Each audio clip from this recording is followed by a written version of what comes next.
नमस्कार, hornbill TV Bharat में आपके स्वागत है। उत्तर प्रदेश सरकार के वित्त मंत्री सुरेश कुमार खन्ना ने आज एक नए प्रतिष्ठान का उद्घाटन किया। इंदिरा नगर स्थित QRST एक्सपीरियंस सेंटर का विधिवत शुभारंभ किया गया। यह नया प्रतिष्ठान HS अल्हावालिया का है, जिसका उद्घाटन समारोह ईश्वर धाम मंदिर मार्ग पर आयोजित किया गया। कार्यक्रम में बड़ी संख्या में गणमान्य लोग भी मौजूद रहे। उद्घाटन के दौरान वित्त मंत्री सुरेश खन्ना ने टेक्नोलॉजी थेरेपी को उपयोगी बताते हुए कहा कि इसका स्वास्थ्य क्षेत्र में सकारात्मक प्रभाव पड़ेगा। उन्होंने उम्मीद जताई कि इस तरह की आधुनिक तकनीक से लोगों को स्वास्थ्य संबंधी समस्याओं से राहत मिलेगी। वित्त मंत्री ने कहा कि स्वास्थ्य के क्षेत्र में बेहतर और नवाचारपूर्ण कार्यों की आवश्यकता है और इस तरह के प्रयास सराहनीय हैं। उद्घाटन किया गया है, एक अच्छी टेक्नोलॉजी बताई है जिसके माध्यम से हम अपने आप को स्वस्थ रख सकते हैं। मैं समझता हूं कि लोगों को इसमें आवश्यकता इस बात की है कि इसकी जितनी ज़्यादा लोगों को जानकारी हो, क्योंकि ओल्ड एज का ये विशेष रूप से कि कहीं बैकएक हो रहा है, कहीं घुटनों में दर्द हो रहा है, कहीं गर्दन में है, तो इसका सबका इलाज जो है वो आप बाकायदा थेरेपी के माध्यम से कर सकते हैं। खुशी की बात है, अच्छी बात है। धन्यवाद। In an era medical college, even the doctors are also interested, and they will also go for the purchase of this device. This device is really very good to give the relief to the patients who are suffering from the pain, and whether it is a muscular pain, is a bone pain, joint pains, and this start the regenerations of the muscles, tendons, ligaments, bones. So this is the requirement of the day these days. So I think day by day more and more public will come to know about this, and one by one people will themselves will communicate the advantage of this. आज के दौर पे आपने देखो खान पीन को, रहन सहन को लेके बॉडी में बहुत ज़्यादा प्रॉब्लम्स होती हैं। क्या इससे कुछ लाभ होगा आम पब्लिक, आम जनता को? बिल्कुल, because it is we are not aware what we are taking, and these food materials and everything are causing the degenerations. You must have heard about the free radical supplements, है ना? So the free radical supplements will have to take lifelong, but this therapy is a very short therapy for 9 days, 1 hour a day, है ना? And maybe after 3-4 days once again it may be repeated, but for 3-4 years this process will continue of regenerations, and patient will get the benefit.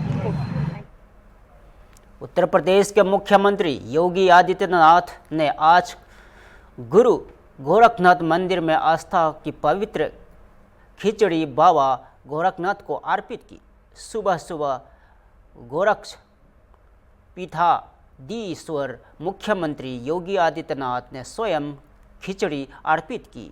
इसके बाद मंदिर के पट आम श्रद्धालुओं के लिए खोल दिए गए और आस्था का जनसैलाब उमड़ पड़ा। मुख्यमंत्री ने प्रदेश और देशवासियों को मकर संक्रांति की हार्दिक शुभकामनाएं दी। उन्होंने कहा कि मकर संक्रांति भारत की सनातन परंपरा का अत्यंत महत्वपूर्ण पर्व है और आज से सभी शुभ और पुण्य कार्यों का शुभारंभ माना जाता है। उन्होंने बताया कि सूर्य के धनु राशि से मकर राशि में प्रवेश का संक्रांति कहा जाता है। इस दिन से उत्तरायण की शुरुआत होती है, जब दिन बड़े और रातें छोटी होने लगती है। मुख्यमंत्री ने यह भी कहा कि यह पर्व भारत में अलग अलग नामों से मनाया जाता है। पोंगल, तिलुआ संक्रांति, खिचड़ी और लोहड़ी आदि। गोरखपुर में लाखों श्रद्धालु बाबा गोरखनाथ को आस्था की खिचड़ी चढ़ाने मंदिर पहुंचे। वहीं प्रयागराज में भी लाखों श्रद्धालुओं ने संगम में पवित्र स्नान किया। मुख्यमंत्री ने कहा, इस पावन अवसर पर देश प्रदेश से आने वाले सभी श्रद्धालुओं का हृदय से स्वागत और अभिनंदन करता हूं। सभी को मकर संक्रांति की मंगलमय शुभकामनाएं।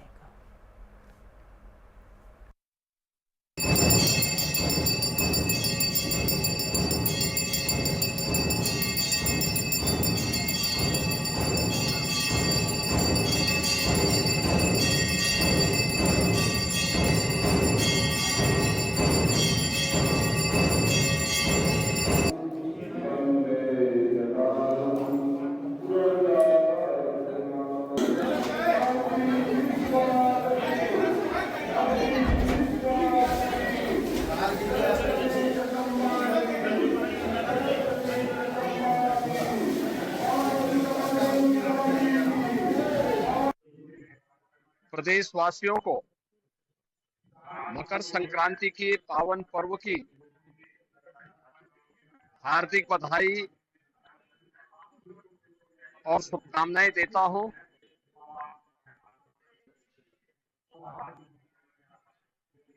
इस अवसर पर कल से ही पूरे प्रदेश में लाखों की संख्या में श्रद्धालु पवित्र धर्म स्थलों में जाकर के अपनी आस्था का नमन कर रहा है। गोरखपुर में कल लाखों श्रद्धालुओं ने महायोगी भगवान गोरखनाथ जी को अपनी आस्था की पवित्र खिचड़ी चढ़ाई। लाखों श्रद्धालुओं ने कल प्रयागराज के संगम में आस्था की पवित्र डुबकी भी लगाई और ये सिलसिला लगातार आज जारी है। आज गोरखपुर में भगवान गोरक्षनाथ जी के प्रति आस्था व्यक्त करने के लिए लाखों की संख्या में श्रद्धालुजन पंक्ति में लग करके अपना इंतजार कर रहे हैं।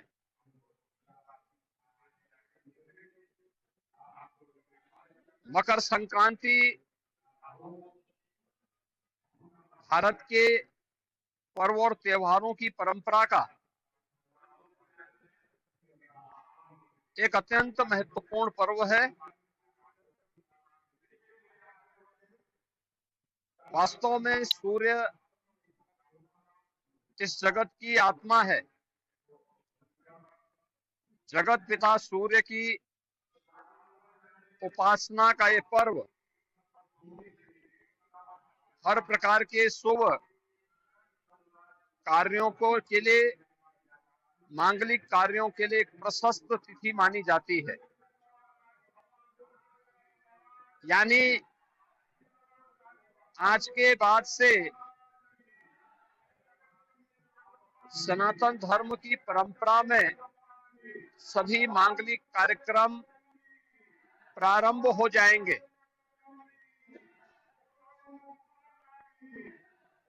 सूर्य का जो अयन वृत्त है,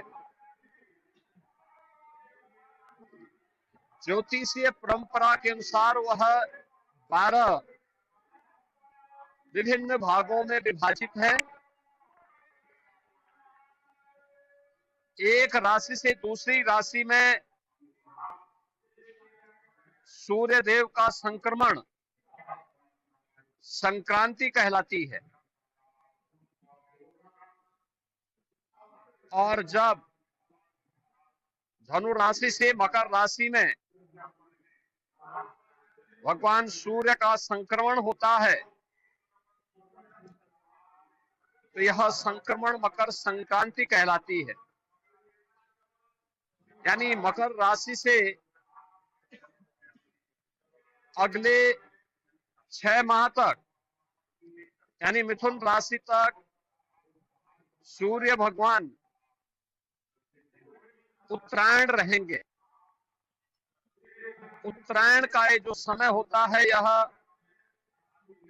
बड़े दिन रहता है, रात्रि छोटी होती है। यानी जीवंतता के लिए सूर्य का प्रकाश कितना महत्वपूर्ण है, कि भारत की ऋषि परंपरा ने इसे जीवन के लिए कितना महत्व दिया है, यह इस पर्व के माध्यम से हम अनुमान लगा सकते हैं। और यह पर्व एक ऐसा पर्व है जो देश के अंदर नाम और रूप अलग अलग होंगे लेकिन आयोजित होता है। पूरब में, पश्चिम में, उत्तर में, दक्षिण में, पूरब में बिहू के नाम पे या तिलवा संक्रांति के नाम पर, पश्चिम में लोहड़ी या मकर संक्रांति के ही अलग अलग रूपों में, दक्षिण भारत में पोंगल के रूप में, उत्तर भारत में खिचड़ी संक्रांति के रूप में मकर संक्रांति का आयोजन बड़ी श्रद्धा भाव के साथ श्रद्धालुजन आयोजित करते हैं। गोरखपुर में से अवतार भगवान गोरक्षनाथ जी को अपनी आस्था की पवित्र खिचड़ी चढ़ाने के लिए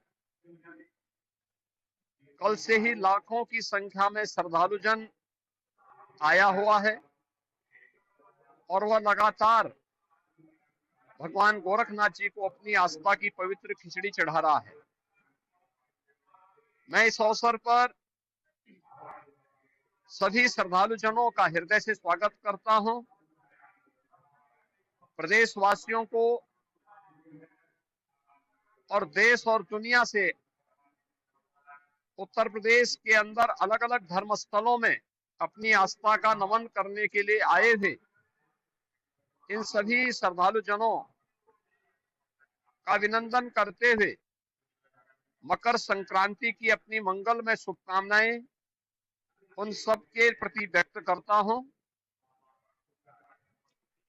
मुहूर्त कल सायंकाल से ही प्रारंभ हो चुका है, लेकिन चूंकि हमारे सनातन धर्म की परंपरा में मुहूर्त की शुभ लगन ये सूर्योदय के साथ प्रारंभ होता है, तो आज ब्रह्म मुहूर्त से मकर संक्रांति में खिचड़ी चढ़ाने का यह मुहूर्त प्रारंभ हो चुका है। ये मेरा सौभाग्य है कि मुझे भी अभी प्रातः 4 बजे जो यहाँ की विशिष्ट पूजा है वह संपन्न होने के उपरांत 4 बजे भगवान गोरक्षनाथ जी को आस्था की पवित्र खिचड़ी चढ़ाने का अवसर प्राप्त हुआ है। अब लाखों की संख्या में आए हुए श्रद्धालु जन भी अपनी आस्था की पवित्र खिचड़ी भगवान गोरखनाथ जी को चढ़ा रहे हैं। वहीं प्रयागराज में लाखों की संख्या में श्रद्धालु जन और कल्पवासी पूज्य संत जन प्रयागराज की धरती में उपस्थित होकर के न केवल अपनी साधना में रत हैं, अपितु संगम में भगवान बेनी माधव, भगवान प्रयागराज, माँ गंगा, माँ यमुना और माँ सरस्वती के सानिध्य में संगम में आस्था की अपनी पवित्र डुबकी लगा रहे हैं। इन सभी श्रद्धालु जनों के प्रति भी मेरी मंगलमय शुभकामनाएं हैं। धन्यवाद। भोपाल से बड़ी खबर। मुख्यमंत्री डॉक्टर मोहन यादव ने आज राजधानी भोपाल में आयोजित Madhya Pradesh regional AI impact conference 2026 में शिरकत की। इस सम्मेलन का उद्देश्य राज्य में आर्टिफिशियल इंटेलिजेंस का बढ़ते प्रभाव और भविष्य की संभावनाओं पर व्यापक चर्चा करना है। कार्यक्रम को संबोधित करते हुए मुख्यमंत्री ने कहा कि AI आने वाले समय में शिक्षा, स्वास्थ्य, कृषि, उद्योग और सुशासन के क्षेत्र में क्रांतिकारी बदलाव लाएगा। मुख्यमंत्री ने बताया कि मध्य प्रदेश को AI हब के रूप में विकसित करने के लिए राज्य सरकार लगातार नीतिगत और तकनीकी प्रयास कर रही है। सरकार स्टार्टअप, स्किल डेवलपमेंट और टेक्नोलॉजी आधारित इकोसिस्टम को मजबूत करने पर फोकस कर रही है। इस कॉन्फ्रेंस में देश विदेश से आए तकनीकी विशेषज्ञों, स्टार्टअप प्रतिनिधियों, शिक्षाविदों और नीति निर्माताओं से हिस्सा लिया और विभिन्न सत्रों में AI आधारित नवाचार, रोजगार और नए अवसर, डेटा सुरक्षा और डिजिटल समावेशन जैसे अहम विषयों पर मंथन किया गया। मुख्यमंत्री ने युवाओं से आह्वान किया कि वे नई तकनीकों को अपनाकर स्टार्टअप और इनोवेशन के क्षेत्र में आगे आए ताकि मध्य प्रदेश तकनीकी विकास की दौड़ में अग्रणी बन सके। Madhya Pradesh regional air impact conference के इस मंच पर विराजमान ACS अनुराग जैन जी, अभिषेक जी, संजय दुबे जी, अमिताभ जी, भरत सोंधी जी, सुनील कुमार जी, आशीष वशिष्ठ जी, सिद्धार्थ चतुर्वेदी जी, रजत जी, अरोड़ा जी, अंशुमन राज जी, तिरुपति बालाजी जब जाते हैं तो तिरुपति बालाजी के दर्शन में लंबी लंबी लाइन लगती है और लंबी लाइनों में समय पास करने के लिए एक अच्छा नारा लगाते हैं, गोविंदा गोविंदा, खूब आनंद से बोलते हैं। उस गोविंदा गोविंदा के आयोजन में जैसे वो नारा लगाते हैं तो एक ऐसे नव दंपत्ति भी लाइन में लगे थे, वो सब गोविंदा गोविंदा के आनंद में डूबे हुए, लेकिन एक नव दंपत्ति में पति तो गोविंदा बोल रहा लेकिन पत्नी पता नहीं क्या बोल रही है। तो लोगों का ध्यान दे, ये क्या नया नारा आ गया, यहाँ तो गोविंदा की आदत है। तो ध्यान से सुना, आसपास वालों ने कहा आगे वाला बोले वही सही है, आगे वाला बोले वही सही है। अब लोगों का समझ में नहीं आया कि ये क्या नारा हो गया। तो पांच वाले ने पूछा कि ये आपकी पत्नी क्या बोल रही है, तो उन्होंने कहा ये सही बोल रही है। सही क्यों बोल रही है? तो उन्होंने कहा हम थोड़ा जिस जगह से आते हैं वहाँ हमारी एक परंपरा है कि पत्नी अपने पति का नाम नहीं बोलती है, तो मेरा नाम गोविंदा है, तो ये बोल रही आगे वाला बोले वही सही है, आगे वाला बोले वही सही है, ये आगे वाला बोले वही सही है। इतने अच्छे अच्छे भाषण हो गए तो मुझे लग रहा कि वो मेरे पे फिट बैठ रहा है, आगे वाला बोले वही सही है यार।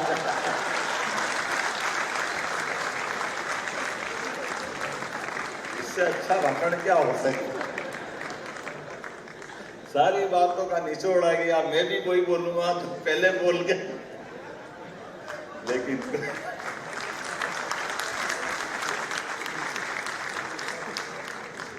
हमारे लिए आज के इस दौर में मैं बस इतना ही बोलना चाहूंगा, वास्तव में यशस्वी प्रधानमंत्री का जोरदार अभिनंदन श्रीमान नरेंद्र मोदी जी का करें।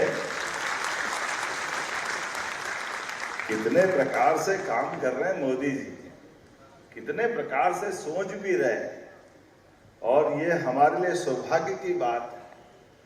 मध्य प्रदेश, भारत, हम तो अगर मैं मध्य प्रदेश की बात करूं तो ये ज्ञान की चर्चा में हमारे लिए भगवान कृष्ण का ज्ञानार्जन करने का सांदीपनी आश्रम का स्थान भी मध्य प्रदेश में है, और शंकराचार्य जी का ध्यान का केंद्र भी ओंकारेश्वर मध्य प्रदेश में है।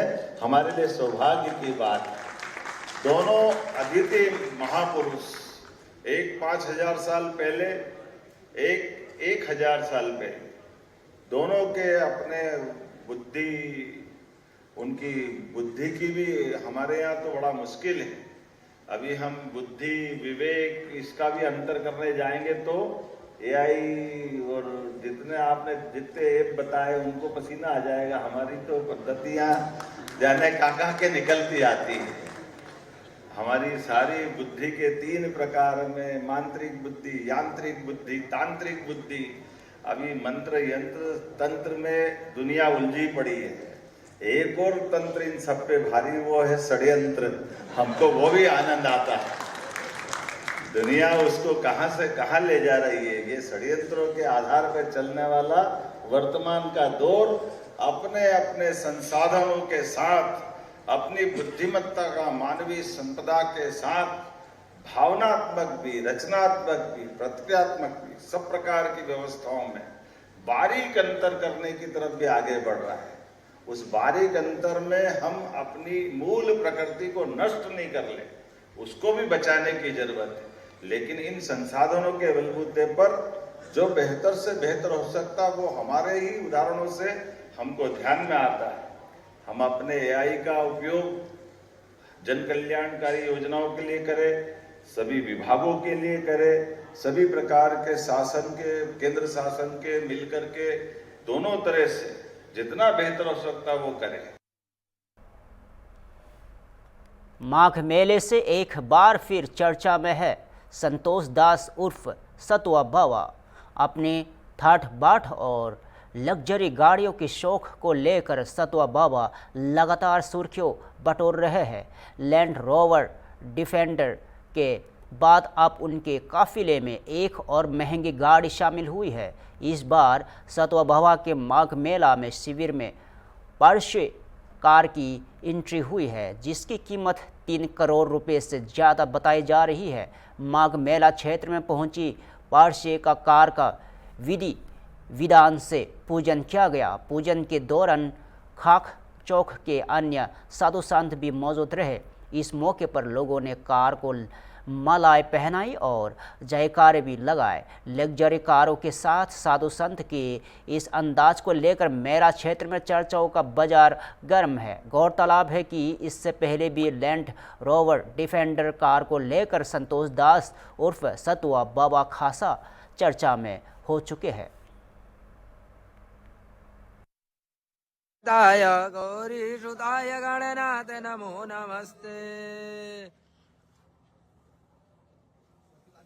हरि ओम स्वस्ति न इंद्रो वृद्धश्रवाः स्वस्ति नः पूषा विश्ववेदाः स्वस्ति नस्तार्क्ष्यो अरिष्टानेमि स्वस्ति नो बृहस्पतिर्दधातु रेखादशवा मारुताः वृष्णिमाताराः सुभन् उद्भिदते गोजगमायाः अग्निजिह्वा मानवाः सूरचक्षसो वृषभेनो देव गामन्निहा भद्रं कर्णेभिः शृणुयाम देव भद्रं पश्येमाक्षभिर्जतराः स्थिरैरङ्गैः तस्तनूभिर्व्यासेमहि देवहितं जदायु सतदिनुसरदो अन्तिदेव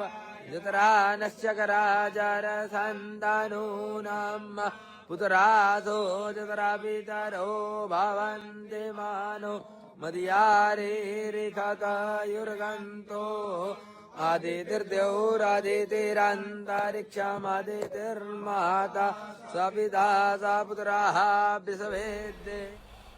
बुलंदशहर से बड़ी खबर सामने आ रही है। सियाना क्षेत्र के गाढ़ रोथ स्थित आनंदा मिल्क प्लांट पर इनकम टैक्स विभाग ने छापेमारी की है। सूत्र के अनुसार टीम ने प्लांट के कर्मचारियों को बाहर गेट पर रोका और किसी को अंदर जाने से अनुमति नहीं दी। प्लांट के अंदर काम करने वाले कर्मचारियों के मोबाइल फ़ोन भी जब्त किए गए। कई गाड़ियों में आईटी अफसर आनंदा मिल्क प्लांट पहुंचे और लेखा जोखा खंगालने के साथ कई फाइलें जब्त की गई। सूत्र के अनुसार अफसरों को इनकम टैक्स से जुड़ी महत्वपूर्ण सूची और सबूत भी मिले हैं। मीडिया और किसी अन्य बाहरी व्यक्ति को प्लांट में प्रवेश की अनुमति नहीं दी गई। इनकम टैक्स विभाग के यहाँ कार्रवाई प्लांट के लेखा जोखा की पड़ताल और वित्तीय दस्तावेजों की जांच के लिए की जा रही है। फिलहाल मौके पर इनकम टैक्स टीम कार्य में जुटी हुई है और मामले की जांच जारी है। फिलहाल के लिए इतना ही। ताज़ा खबरों देखते रहिए हॉर्नबिल टीवी भारत।